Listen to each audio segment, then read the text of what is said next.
안녕하세요. 청소년 상담사 집단 상담의 장경은입니다. 자, 우리가 이제 집단 상담을 학습을 할 때 어떤 내용들로 구성되어 있고 여러분들께서 어떠한 흐름으로 학습하시면 좋은지, 어떤 것에 집중하면 좋은지 간단하게 정리하고 본격적으로 학습에 들어가도록 하겠습니다. 우리가 집단 상담에는요, 크게 두 가지로 구분하여서 여러분들께서 학습하시면 되는데요. 제일 먼저 이제 이론 부분이에요.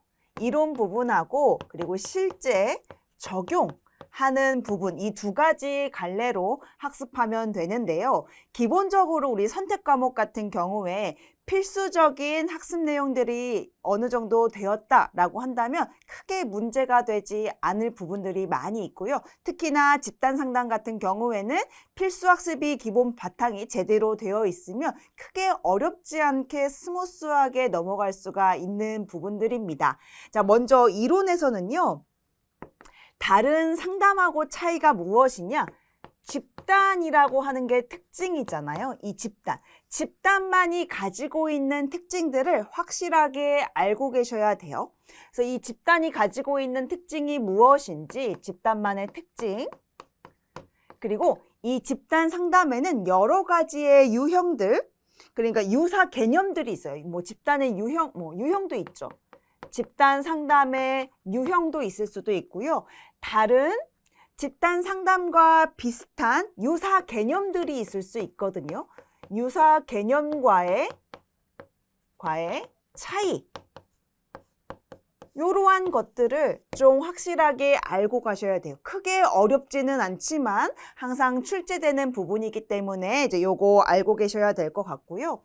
또한 최근에는 얄롬의 치료적 요인 11가지가 시험 문제에 비일비재하게 출제되는 경향이 있습니다. 이러한 것들을 확실하게 암기하기보다는 이해 위주로 학습하시면 되는데 이 치료적 요인이라고 하는 게 무엇이냐? 우리가 집단 상담 장면 안에서 이러한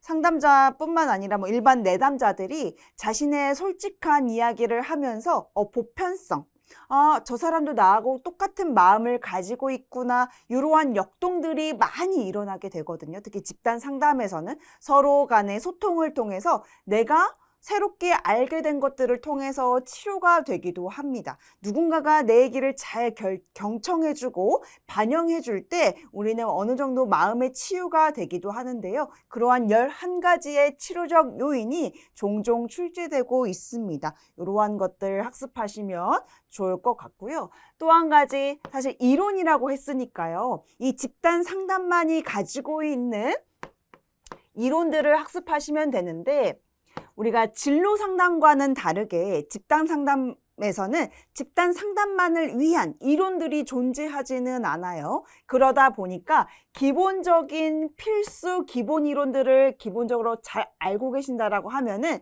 여기에서 이 문제를 학습하는 데는 크게 어려움이 없으실 거라고 생각이 들어요. 매년 우리는 어떤 문제들이 나왔냐면 게슈탈트, 형태주의 심리학이죠. 또는 아들러의 개인 심리학 또는 해결 중심 심리학 이러한 것들이 종종 출제가 자주 되거든요. 매년 출제가 되고 있다라고 보시면 돼요. 그래서 우리의 상담 심리의 흐름을 좀 잘 따라가고 있다라고 보시면 되는데요. 역시나 이 상담 이론들은 너무 중요하니까 잘 알고 계셔야 되고 또한 요즘 트렌드가 REBT 인지치료, 인지와 관련된 그러한 이론들이 많이 각광받고 있고요. 현실치료, 이러한 것들이 각광받고 있으니까요. 이러한 것들도 좀 주의 깊게 바라봐 주셨으면 좋겠습니다. 또한 또 요즘에 요거 말고도 예술치료 가끔 나올 수가 있어요. 예술치료에 대표적으로 사이코드라마라고 하는 우리가 심리극이라고 있거든요. 요즘에 이러한 것들도 따로 학습하시는 분들이 정말 많이 있더라고요. 그래서 이런 예술적인 관점에서도 상담이 이루어지기도 하기 때문에 이런 기본 이론 플러스 이런 예술 치료 중에서도 이 심리극을 좀 유심히 좀 봐주셨으면 하는 마음이 있습니다. 이러한 위주로 학습하시면 좋고요.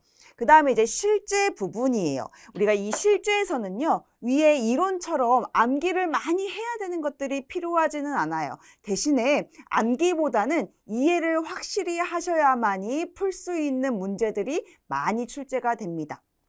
예를 들어서 가장 많이 나올 수가 있는 게 기술, 기법, 요 부분이겠죠. 이 기술이나 기법 같은 경우에는 상담자가, 집단 상담자가 갖춰야 하는 여러 가지 기술들이 있죠. 반영하기라든지 해석하기라든지 직면하기라든지 관심 갖기라든지 연결을 짓는다든지 이러한 다양한 기술들이 있는데 이러한 기술들을 확실하게 그러니까 이해를 해 두셔야 풀 수 있는 문제가 많이 나와요. 예를 들어서 상담 장면을 하나 예시로 보여주고 여기에서 다루고 있는 기술들이 무엇인지를 물어보는 내용들이 있습니다. 이런 것들은 확실하게 이해가 되어야만이 그 문제를 풀 수가 있죠. 그래서 기술이나 기법 같은 경우에는 암기보다는 이해 위주로 살펴보시면 좋을 것 같고요.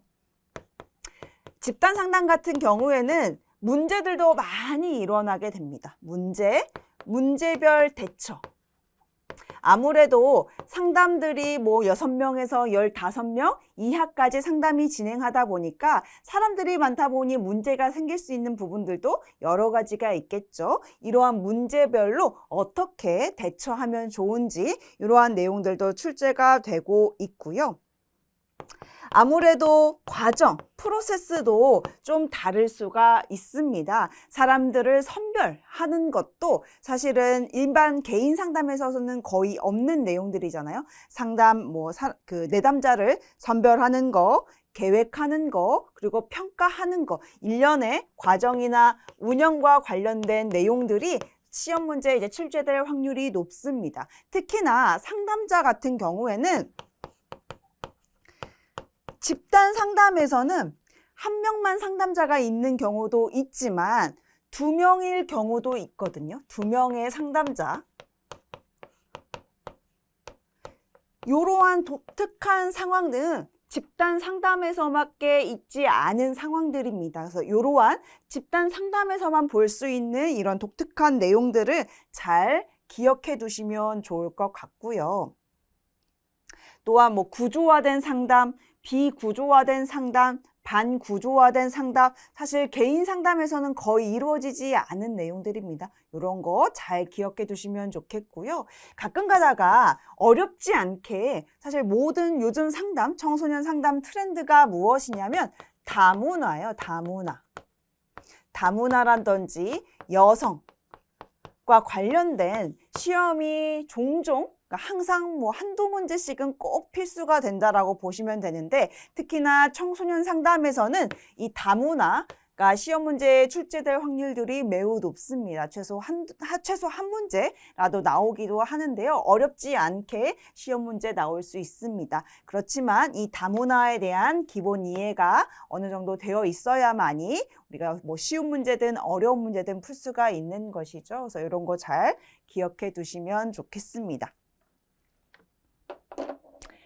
자, 우리가 이제 집단 상담을 어느 정도 어떤 내용들로 구성되어 있고 어디에 집중해서 학습이 되어야 하는지를 기본 이해가 되게 되면 여러분들께서 학습하시거나 암기를 하실 때 훨씬 도움이 되지 않을까라는 생각에 한번 좀 풀어보았습니다. 오늘은 여기에서 마무리하고요. 다음 시간에는 이제 본격적으로 이론적인 부분들 들어가 보도록 하겠습니다. 다음 시간에 뵙겠습니다. 감사합니다.